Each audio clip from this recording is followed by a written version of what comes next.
اچھا سر، ایک بہت ضروری ہے، متحدہ قومی موومنٹ ظاہر ہے آپ مہاجر قومی موومنٹ تھے، پھر متحدہ قومی موومنٹ بنے، اور متحدہ قومی موومنٹ کا بننے کا مطلب یہ تھا کہ آپ کی پذیرائی تمام ان زبان بولنے والوں کو جو پاکستان میں رہتے ہیں اس طرف دیکھا جائے. اسی طرح پورے پاکستان میں متحدہ قومی موومنٹ کو دوسری جگہوں تک لایا جائے. آپ کا نعرہ سب سے بہتر نظر آتا ہے، آپ کے لوگ مڈل کلاس سے آتے ہیں، آپ پاکستان میں دوسری صوبوں میں آگے کیوں نہیں بڑھ پا رہے ہیں جہاں پر بہت بڑی تعداد میں عام پاکستانی آپ کے پوائنٹ آف ویو کو ایگری کرتا ہے؟ دیکھیے، کئی پولیٹیکل کنسٹرینٹس ہیں. ایک تو ظاہر ہے کہ جب آپ کسی اور جگہ کام شروع کرتے ہیں تو آپ کہیں خلا میں جا کر کام نہیں کر رہے، وہاں پر پہلے سے پولیٹیکل پارٹیز ایگزسٹ کر رہی ہوتی، اور ظاہر ہے وہاں پر ویکیوم نہیں ہوتا. جب آپ انٹر کرتے ہیں، آپ علاقوں میں جانا شروع کرتے ہیں، دیگر پولیٹیکل پارٹیوں کے لیے وہ بات الارمنگ ہو جاتی ہے، پہلی بات. دوسرا، میں نے جیسے آپ سے عرض کی کہ ہمارا کینڈیڈیٹ تو ہونڈا 70 موٹر سائیکل پہ جاتا ہے اور کہتا ہے کہ جی مجھے ووٹ دے دیں، کرولا گاڑی پہ چلا جاتا ہے ووٹ دینے، اور ووٹ مل بھی جاتا ہے، اور ووٹ مل بھی جاتا ہے.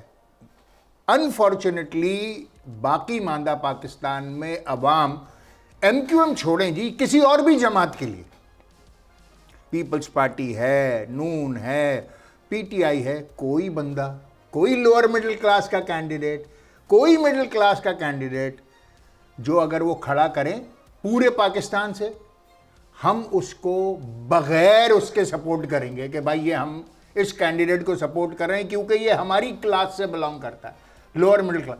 ابھی تک وہاں کے عوام جو ان کا سیاسی کلچر ہے ابھی تک وہ ڈیرے داری کا ہے. جیسے میں نے آپ سے عرض کیا نا، اس دے کھولتے اپنے ساڑھے لائی کچھ نہیں ہے، ساڑھے لائی کی کرنا ہے. تو وہ سارا جو سبجیکٹ ہے، آہستہ آہستہ آہستہ اویئرنیس بڑھ رہی ہے پاکستان میں، جو بہت خوش آئند. عوام سوچ رہے ہیں، آہستہ آہستہ جو ووٹ ہے وہ اربن سینٹرز کا بڑھ رہا ہے، اور بڑھنے سے اس کا ہوگا یہ کہ جو لوور مڈل کلاس اور مڈل کلاس کے نہ صرف چیلنجز لوگوں کے سامنے آ رہے ہیں بلکہ اپرچونٹیز بھی آ رہی ہیں. وہ سوچ سکتے ہیں کہ بھئی ایک پڑھا لکھا نوجوان لڑکی یا لڑکا جو پریزنٹیبل ہے، بے داغ کردار کا مالک ہے، کیا اچھی بات ہو کہ اس کو ووٹ دیا جائے چاہے وہ کسی پارٹی سے بلانگ کرتا.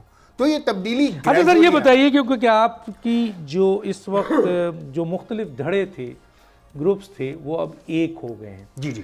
تو اس ایک ہونے کی بنیاد پر دو سوال یہاں پر میرا بننا ہے. ایک تو یہ کہ کیا یہ آپ کی طاقت میں اضافہ کیا ہے اس نے، اور دوسرا یہ ہے کہ کیا عوام کا جو اعتماد ہے، خاص طور پہ کراچی اور حیدرآباد یا جو بھی جہاں ایم کیو ایم ایگزسٹ کرتی ہے، آپ کو لگا کہ عوام کا اعتماد بحال ہوا کیونکہ دھڑے اب ایک ہو گئے ہیں اور ایک متحدہ قومی موومنٹ اب اپنے مقاصد کے لیے آگے بڑھ رہی ہے؟ دیکھیے، جو ماضی کی صورتحال تھی اس میں ایسا لگا، اسپیشلی 2018 اور 18 سے پہلے بھی، کہ کراچی کے عوام سیاسی نظام سے مایوس نظر آتے تھے. اس کی کئی وجہ تھی. ایک آپریشن کا ہونا تھا، پھر ایم کیو ایم کو تقسیم کی وجہ سے وہ مینڈیٹ میں شاید حصہ ہی نہیں لیتے تھے.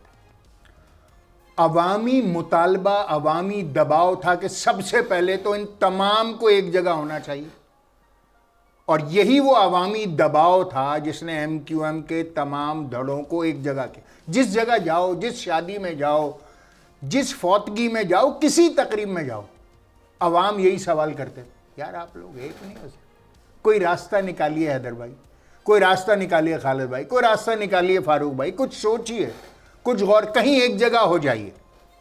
عوامی دباؤ کے نتیجے میں ایم کیو ایم کے تمام جو اجزاء تھے وہ ایک جگہ آ گئے.